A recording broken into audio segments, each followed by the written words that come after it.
Joshua 14.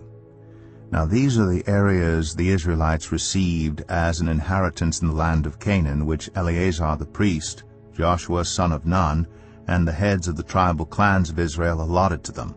Their inheritance were assigned by lot to the 9.5 tribes, as the Lord had commanded through Moses. Moses had granted the 2.5 tribes their inheritance east of the Jordan, but had not granted the Levites an inheritance among the rest. For Joseph's descendants had become 2 tribes, Manasseh and Ephraim. The Levites received no share of the land, but only towns to live in, with pasture lands for their flocks and herds.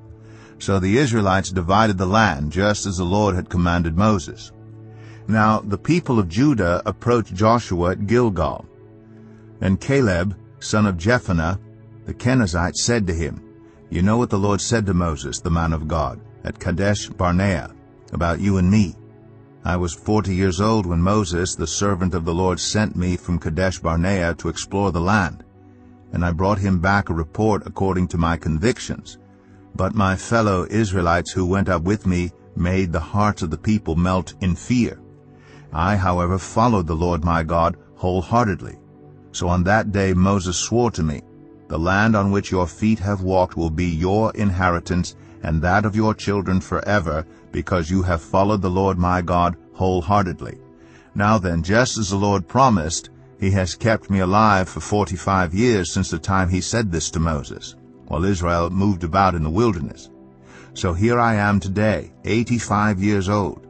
I am still as strong today as the day Moses sent me out. I'm just as vigorous to go out to battle now as I was then. Now, give me this hill country that the Lord promised me that day. You yourself heard then that the Anakites were there, and their cities were large and fortified.